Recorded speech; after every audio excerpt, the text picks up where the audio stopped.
So not too long ago, we got our first teaser trailer for the upcoming Walt Disney Animation Studios sequel, Zootopia 2, and I am ecstatic! Most of my viewers may know me as a bad guy, but the original Zootopia was a huge interest of mine throughout my teen years. And after watching Disney create follow-ups for almost every 2010s film of theirs, with Zootopia only being lucky enough to receive a couple Disney Plus shorts, I just got out of prison. We are finally getting a sequel. Sure, at this point, Disney animated films don't have the esteem that they once had, but you should never look the gift horse in the mouth, especially when this is the horse in question. Just like the Bad Guys 2 trailer, I'll be sharing my thoughts on the trailer, covering what both excites me and worries me about the film so far, and making predictions based on the current promotional material. You're watching the LionDog Show, and I'm discussing the Zootopia 2 trailer. To begin, I appreciate the filmmakers giving us a teaser trailer with original animation. Most animated films these days just jump straight to the official trailer that essentially summarizes the film's plot, but this trailer gives us the premise without showing a single clip from the film, which is perfect for people like me who don't want a single thing spoiled. As for the trailer itself, I love how it subtly mirrors the original movie's teaser, with it starting off with the white void that I know oh so well before evolving the 2.5D style with different vignettes of Nick, Judy, and Gary being chased by the cops throughout the city's various districts. I also like how there's no narration from Jason Bateman like the original's teaser, with him saying something like, "Yep,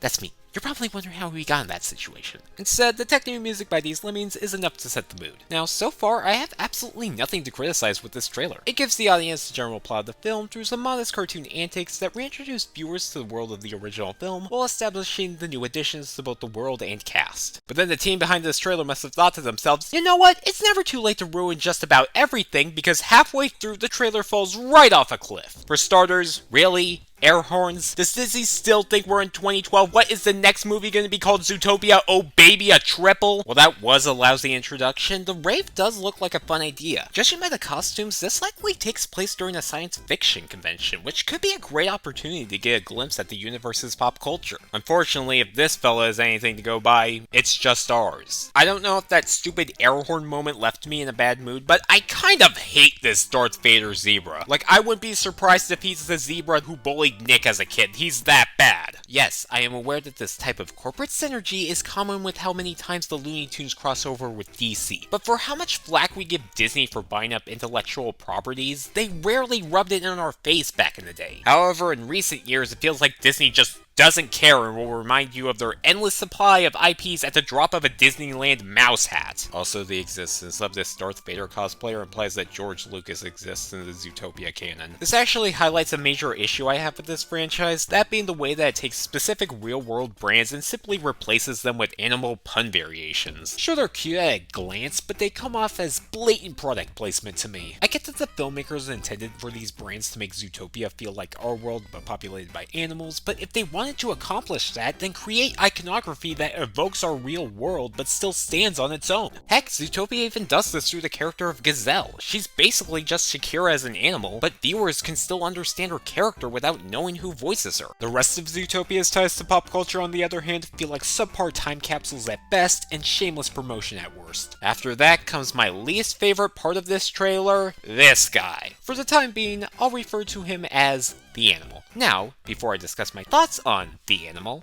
do you guys remember that racist and unsanitary elephant from the start of the first movie? He's now my second least favorite character in the series. Now, to be somewhat positive, I do like that we might be getting an antagonist who could be an active threat. The major problem with Bellwether in the first movie is that by the time she's allowed to be the villain, the movie's almost over. So being someone who Nick and Judy could possibly encounter throughout the mystery could make for a more compelling antagonist. With that being said, I just despise this design. I get that the hood was likely chosen to hide the culprit species, but it looks just too cheesy. This is Zootopia, not Scooby-Doo. Why couldn't they choose an oversized coat or anything else that would blend in with a 21st century society? Since this moment in the trailer follows the sci-fi rave, I hope that the animal only dons this disguise during that scene. Outside of the wardrobe, this character just feels super cliche and reeks of Professor Callahan or the Screenslaver, both of which are far from fan-favorite Disney villains. It is only a teaser, so the animal could have more to them that hasn't been shown, but I just look at this guy and see generic mystery villain. Like, there's definitely going to be a scene where Nick and Judy chase them across the city, only for the two to corner the animal in an alley where they reveal themselves as Judy's mom on stilts.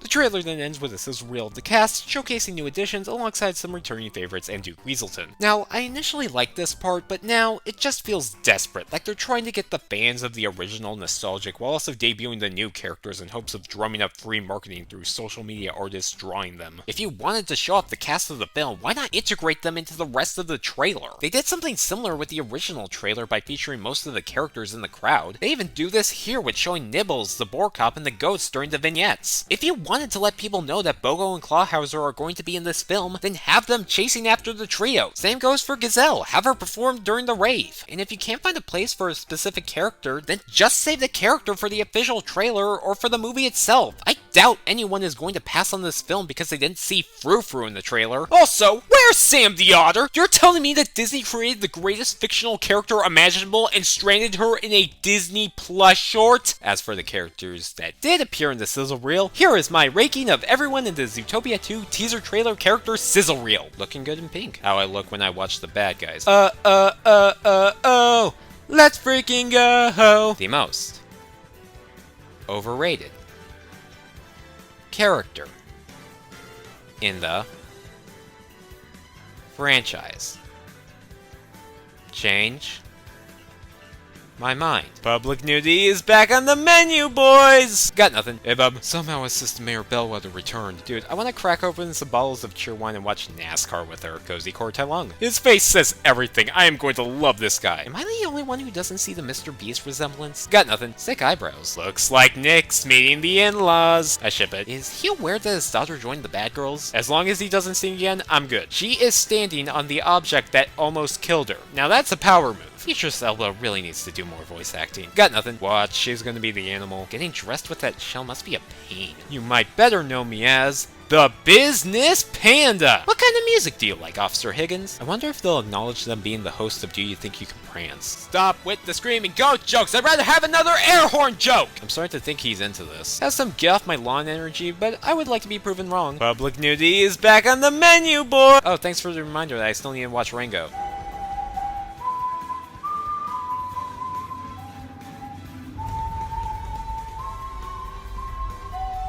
Got nothing. And there you have it, the likely entire cast of Zootopia 2, barring a few surprises. Now keep in mind, a lot of my rankings of the new characters are purely speculation and shallow judgments based on their designs. I learned nothing from the original movie, have I? I'm overall content with this cast, however I do have a few concerns. For starters, that's a lot of characters, don't you think? I mean, you have nearly every character from the first film returning and at least a dozen new additions. It gives me the feeling that this film might be a little unfocused at points. Now, it's likely that most of these characters will serve minor roles, but for the returning characters, I'm worried that the writers will simply plop them into the film and will water them down to their most basic traits, essentially turning them into anthropomorphic Easter eggs. I wouldn't put it past Disney, considering that their sequels love to throw nostalgia in the audience's faces in a desperate attempt to trick them into liking the movie more. You know where my suit and ties are? Burned up when the jet destroyed our house. Who talks like that? Well, that's all the trailer, but there are still other details that I would like to discuss. To begin, we need to discuss the centerpiece of this film's marketing, Gary the Snake. He has got to be the fastest I have ever loved the character. He is a blue snake voiced by Ki Hui Kwan, who is capable of all the classic animated serpent histrionics. What's not to love? He might not live up to Sir Hiss, he just might surpass him. As long as he's got a great character arc and doesn't end up being a twist villain, unlike a certain character we'll discuss soon enough, trust the process guys, he could easily become a fan favorite. Speaking of Gary, let's dive into the plot. Now the synopsis points to the plot revolving around Nick and Judy investigating the appearance of Gary in the city, but the trailer sheds light on the fact that at some point, the duo decide to go against their higher-ups to help him, likely by clearing his name. Returning to the trailer for a moment, I believe that it might have revealed the loose structure of the movie's plot. The first district we see in the trailer is Marsh Market, which we see in the scene that Disney showed at D23 where Nibbles details the snake sighting, meaning that this takes place early into the investigation before Nick and Judy meet Gary. While the vignettes might have been chosen purely for comedic reasons, the specific order of the districts shown in the trailer could possibly match the order that they appear in the plot. plot. Following Marsh Market, we see Tundra Town. Potentially Nick and Judy reach out to Mr. Big after a clue leads them to him, maybe even knows Gary personally. After that, we have this district resembling the Alps. I have no clue how this will be involved in the story. Maybe Nick, Judy, and Gary will move to this cozy little community to escape the harsh, prejudiced society of their city, Ernest and Celestine style. Next up is Sahara Square, where the police finally catch up with the trio. Perhaps at this point in the film, the police start to chase after the protagonists, only for them to shake them off by heading in the sci-fi rave. Finally, the trio arrive in Savannah Central, where they encounter the animal and finally deduct who concocted the entire plot. There could be other stops throughout the movie, but these locations will likely be where the main story beats take place. Continuing the subject of the plot, Gary isn't the only reptile being introduced in this film, as we also have this Wrangler-looking fella and these chameleon agents from the D23 promotional art. Clearly, the relations between mammals and reptiles will be the major plot point for this film. The Japanese description for this film even mentions that reptiles have a dark past in Zootopia. What exactly is that secret? Well, until we know the villain's animal class and how said villain could benefit from this past, I'm not entirely sure. Moving on, an aspect that stood out to me about the promotional art is this banner celebrating the Zoo Centennial, along with many of the characters wearing festive attire. Framing this film around the anniversary of the city could be a great way to rejuvenate the previously seen locations by decorating them for the occasion. It would also serve as a way to attract tourists to the city, which could explain why it looks like Judy's family is visiting for the film. Jeez, I don't even want to imagine 200 plus children on that train ride. I would rather be on the train to Busan! Fortunately, I don't have to deal with the children, as that looks to be Finnick's job, considering he's dressed like a bunny and inside a stroller with Judy's siblings. I could see him having a subplot akin to Francis in A Bug's Life, where he starts off despising them, but eventually grows to love the kids. In a good way. In a good way! Now, this is all reliant on them recasting him, as Finnick's voice actor sadly passed away in 2020, so I'm not sure if the filmmakers would like to honor him by making him mute, or find another actor. I do hope that with the kids out of the way, we get some scenes of Nick interacting with Bonnie and Stu, as they only interacted in a deleted scene, and it wasn't under the best circumstances. Hopefully working close to a fox will have made them a bit more welcoming to their future son-in-law. Okay, you know what? Screw it. I was gonna wait until later to discuss this, but let's just talk Wild Hops. Now, if you're even slightly familiar with the Zootopia fandom, then you're familiar with just how massive the relationship between Nick and Judy is to it. It's pretty much straight fluffy venom for my Bad Guys fans in the audience. Now, I'm well aware that Disney has been avoiding romance in a few of their recent movies, but I believe that the filmmakers know the desire for the pairing and will cater to them in some form. There are even signs of this from what we've seen so far, with them being in couples therapy in the CinemaCon preview, and a synopsis stating that the relationship would be tested throughout the story. So, Wild Hops is canon now.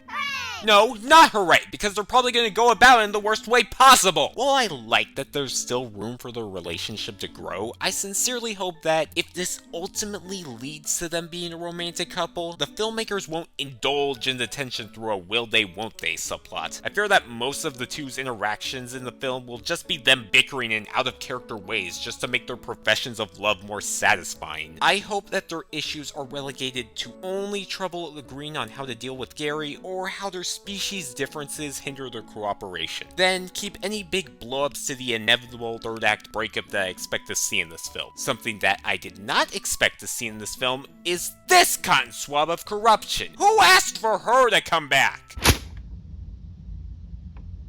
I always knew I was part of the problem. Look, I am well aware that she is an awful character and an even worse villain, but I don't know, I can't help but love her. Not only do I love the trope of traditionally innocent animals being ruthless villains, but also because Jenny Slate does almost too good of a job making Bellwether an endearing character, even after it's revealed that she's essentially a furry. And if given more room to play with her villain persona instead of it being crammed in at the last minute, she could be a much more interesting character. Now, she'll likely be relegated to a quick interrogation scene that parodies Silence of the Lambs, because that pun is practically served on a silver platter, but look at her pose in the sizzle reel. This isn't the pose of a passive character. This is someone who could be playing a major role in this film's conflict. Fortnite streamers, when they find out their favorite game is less than 18 years old. What? 18 years? No! Bellwether's involvement could also be an opportunity to explore the ramifications of her actions. Do you really think that racism simply ended because she got arrested? Of course not. There are likely anti-predator extremists out there who deny the fact that the Night Howler serum turned Predator savage and lift her up as a martyr to their cause. I will dub these animals sheeple. I doubt that they would implement this, as it hits too close to home on so many levels, but it would make the world more believable. Truth be told though, I want a redemption arc. I just love this dorky little bigot too much for her to be remembered as a lame twist villain. Have her interact with Gary, that could change anyone's cold, disgusting heart. Unfortunately, I fear that Bellwether has something far worse in mind for Gary. When listening to interviews and announcements relating to the film, they often emphasize the fact that Gary is venomous. Well, this could just be a misconception by the mammals. What if it's not? In fact, what if this is why Gary seems to be such a hot commodity? Gary's venom could be an ingredient in a stronger form of the Night Howler serum. One with far worse of an impact, especially if it were released during the Zootopia with tons of foot traffic. While this does teeter on being a retread of the original movie, it could be a clever way to tie Gary into the franchise's established world. Going back to the subject of evil sheep for a moment, I have what some might call a cinema speculation about the animal's true identity. I believe that the animal is none other than Wooly. What?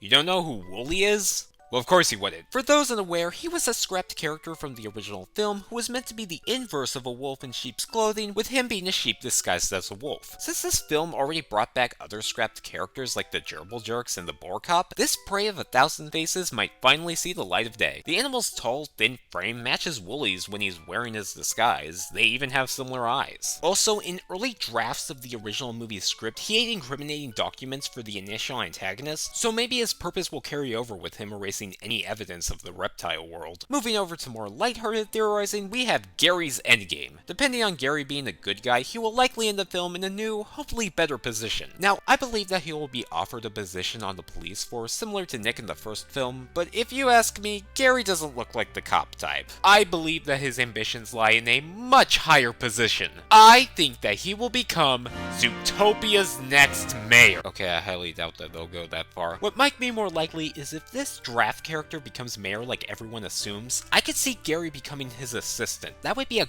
great homage to Sir Hiss. I just hope it goes better than the last assistant mayor. Wrapping up this speculation is my theory that if the film ends in a similar way as the first, Gazelle will perform alongside a reptile. Possibly this Rango-looking fella, he does look like a country singer after all. Sure, Gazelle was the only singer in the first film, but at least she had her tiger dancers to display predator and prey coming together. If she sings alone in the second film, it would kind of make the unity of both mammals and reptiles brought about by the end of the film feel a little disingenuous. It would be kind of like the time she headlined a skunk parade. A skunk parade. How do you even make that mistake? These two don't even look close to identical. I sure hope someone got fired for that blunder. Now, before we wrap up, I want to address the major concern with this movie. Considering the fact that this film will likely be exploring similar themes as the original and will be bringing back many of its characters, this film might follow in the path of many Disney or Pixar sequels where it plays out almost like a New Game Plus retelling of the original. While it could still fall into that pitfall, I don't believe it will. You see, I have a theory that DreamWorks often makes better sequels than Disney or Pixar because DreamWorks prioritizes franchises over one-off films, meaning that they create their films with room to explore the world and characters in future installments. Disney and Pixar, however, focus more on creating one great film and simply moving on to the next, only making a sequel if the right idea comes to mind, or more often than not if the movie becomes nostalgic. Despite Disney's track record with sequels as of late, Zootopia 2 might be the studio taking a page from DreamWorks' playbook. The filmmakers wouldn't make a film called Zootopia and only feature mammals in it. They clearly planned more for this series. As long as they don't make any major retcons or spit in the face of the original's purpose, I would say that this film is in good hands. As for this film's financial performance, do I even need to cover that? Of course it will make money. Both of Disney's recent attempts to cash in on their 2010 success have garnered them $1 billion, and I doubt that this will be any different. Sure, this film might be too politically charged in an already politically unstable era to reach a mainstream audience, but you could say the same about the original and that still grossed $1 billion. Also, considering how huge this franchise is internationally, this film will be a major hit even if North American audiences don't turn up. Besides, if all else fails, the movie will at least have my ticket. I know that it's probably not wise to financially support a film when you're unsure whether or not it'll be good, but I feel like I would be letting 14-year-old me down if I didn't see it. I'm currently more excited for Bad Guys 2, but if that film disappoints me by being an abysmal 7.9 out of 10, then hopefully Zootopia 2 will make up for it by being a perfectly enjoyable 6.4 out of 10. And if they both end up disappointing me, well, there's always chicken hair in the secret of the groundhog. You've been watching The LionDog Show. Have a great day, and stick around for more.